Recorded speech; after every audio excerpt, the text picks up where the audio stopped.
জয় যিশু প্রভুর ঘরে আরেকটাবার আমরা এসে উপস্থিত হয়েছি।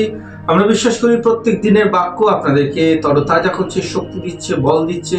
এবং আজকে আবার একটি বাক্যকে নিয়ে আমরা আপনাদের কাছে এসেছি এবং আজকের বাক্য হয়ে যাচ্ছে খুবই সহজ। এবং আজকের বাক্য ঈশ্বরের বাক্য আমাদেরকে খ্রিস্টের সঙ্গে যুক্ত করবার জন্য একটা বিশেষ। প্রভুর যে প্রেম আমাদের জন্য রয়েছে, ঈশ্বর যে আমাদেরকে ভালোবাসছে, সেই ভালোবাসাটা যদি আমরা দেখি, এত অদ্ভুত ভালোবাসা যে আমাদের জন্য অপেক্ষা করছে, যে আমাদেরকে যখন আমরা অনেক কিছু ডিসিশন নিজের লাইফেতে নিই কিন্তু ঈশ্বরকে সেই ডিসিশনগুলো ইনভলভ করি না, এবং যখন লাইফ কেওটিক হয়ে যায়, সমস্ত জায়গায় আমাদের জীবন যখন একদম ভেঙে যায়, তখন আমরা আবার উল্টে প্রভুর কাছে আসি আর বলি, প্রভু আমাকে বাঁচাও। কিন্তু যদি আমরা আগেই প্রভুর কাছে আসতাম, পরামর্শ নিতাম, তাহলে ঈশ্বর আমাদেরকে এই সমস্ত জিনিস থেকে বাইরে বার করে রাখতো। কিন্তু আজকে দেখব ঈশ্বর কেমন করে আপনার কাছে আসছে। তাই আজকের বাক্য হয়ে যাচ্ছে, যে কোনো কার্য করবার আগে প্রভুর উপস্থিতিতে এসে নিজের পরিকল্পনাকে আগে উৎসর্গ করুন।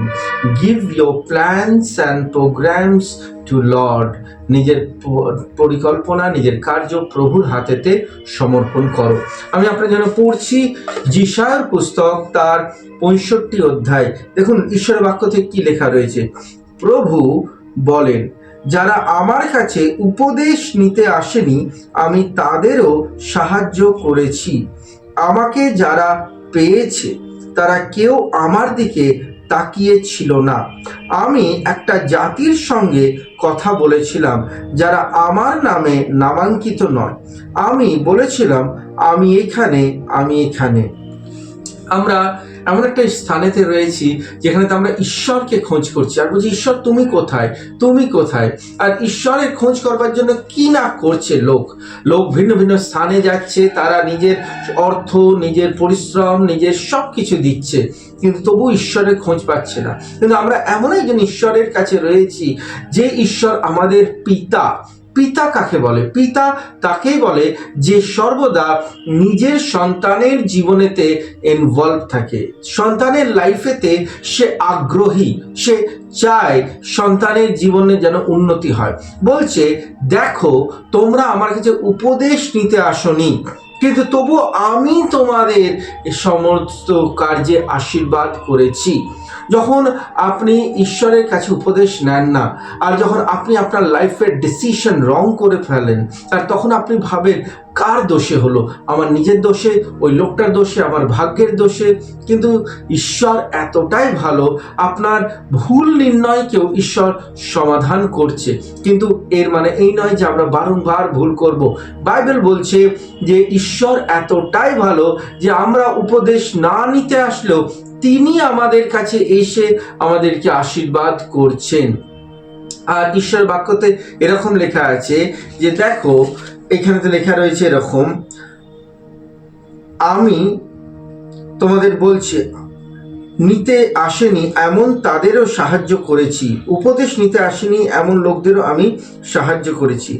আমাকে যারা যারা পেয়েছে তারা কেউ আমার দিকে তাকিয়ে ছিল না। আমরা কেউ ঈশ্বরের দিকে তাকিয়েছিলাম না, আমরা সবাই নিজের নিজের কাজে ব্যস্ত ছিলাম। ঈশ্বর অপেক্ষা করছিল, ওয়েট করছিল, কিন্তু কেউ আমরা এই প্রভুর দিকে আসিনি। কিন্তু আজকে আমি আবার আপনাকে বলতে চাই, ঈশ্বর আপনার জন্য বসে আছে। বাইবেলেতে এটাও লেখা আছে, প্রভু বলছে, দেখো আমি এখানে, আমি এখানে। সে নিজের উপস্থিতিটাকে বলছে, কিন্তু তবুও মানুষ ঈশ্বরের নিকটে আসছে না। কিন্তু আজকের দিনে আমরা তা করব না। আজকের দিনে আপনি প্রার্থনা করবেন, প্রভুর কাছে জিজ্ঞাসা করুন যে, প্রভু আমি আমার প্রোগ্রামস, প্ল্যানস, আমার ফিউচার, আমার যত লাইফে পরিকল্পনা আছে সবকিছু আমি তোমাকে উৎসর্গ করলাম। বাইবেল বলে, আশীষিত সেই ব্যক্তি যে নিজের পরিকল্পনা প্রভুর হাতে সমর্পণ করে। আপনি যখন প্রভুর হাতে নিজের পরিকল্পনা সমর্পণ করবে, আশীষে পরিপূর্ণ হবেন। ঈশ্বর আপনার সঙ্গে থাকুক, আপনাকে বল দিক, সাহায্য করুক। আসলে আমরা প্রার্থনা করবো এই সময়তে।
পিতা ঈশ্বর, ধন্যবাদ তোমার প্রেমের জন্য, ধন্যবাদ তোমার অনুগ্রহের জন্য, ধন্যবাদ তুমি আমাদেরকে এত সাহায্য করেছো, বল শক্তি সামর্থ্য দিয়ে পরিপূর্ণ করেছো।